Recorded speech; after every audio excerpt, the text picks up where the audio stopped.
Assalamualaikum warahmatullahi wabarakatuh. Hai semuanya, balik lagi sama Imas. Video-video sebelumnya bahas tentang teori-teori akuntansi, dan hari ini masih bahas teori akuntansi lagi. Teori akuntansi untuk hari ini yaitu teori informasi asimetris. Apa sih teori informasi asimetris itu?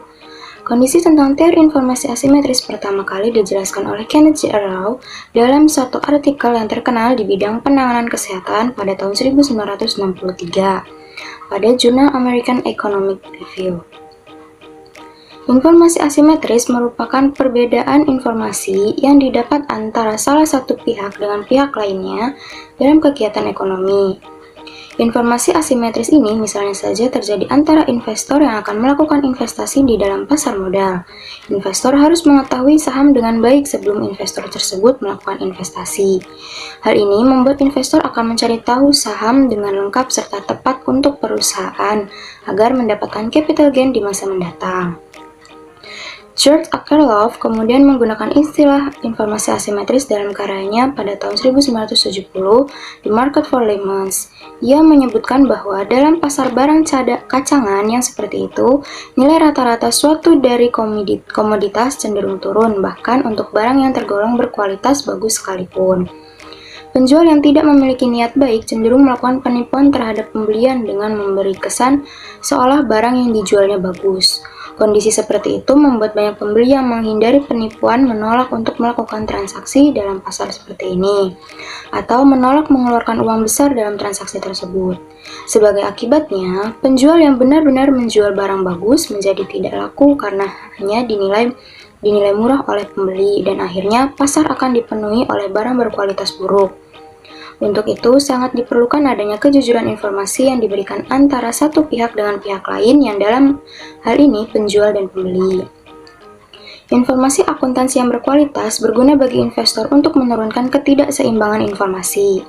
Ketika terjadi perbedaan informasi yang dimiliki antara investor dengan agen perusahaan, yaitu ketika investor memiliki informasi yang kurang lengkap sedangkan agen perusahaan memiliki informasi yang lengkap, maka perbedaan tersebut dikenal sebagai informasi asimetris.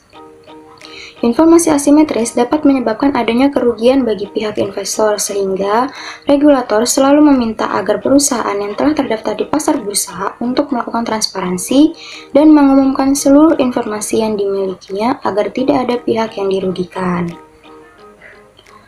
Perusahaan yang memiliki informasi kurang baik atas aset mereka akan diinformasikan secepatnya karena hal itu dapat merugikan perusahaan untuk menunda pemberitahuan informasi tersebut.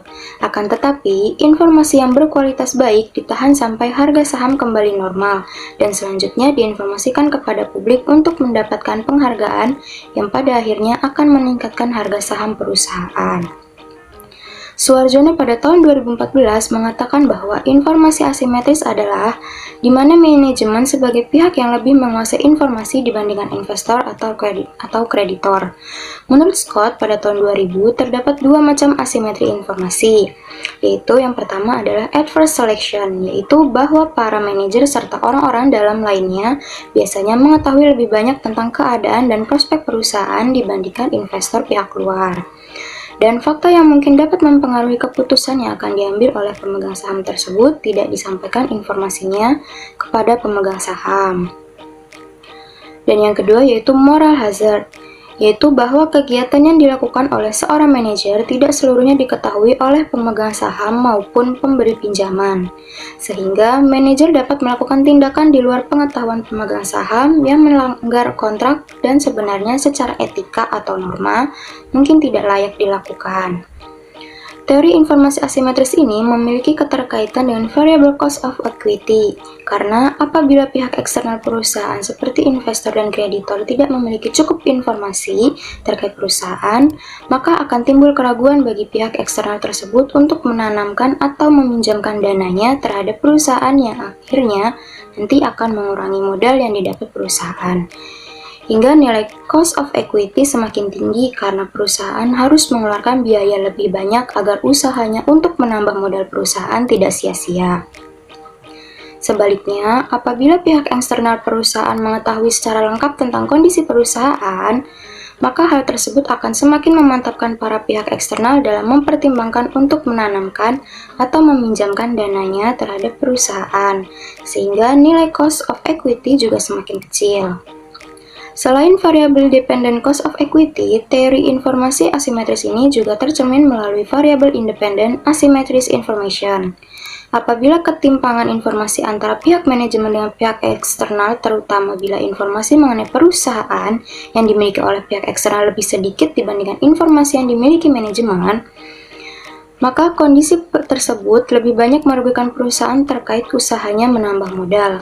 Hal ini disebabkan apabila perusahaan tidak melakukan transparansi terhadap laporannya, maka pihak eksternal tidak dapat mengetahui prospek perusahaan di masa mendatang, hingga meragukan mereka untuk melakukan pengambilan keputusan terhadap investasinya.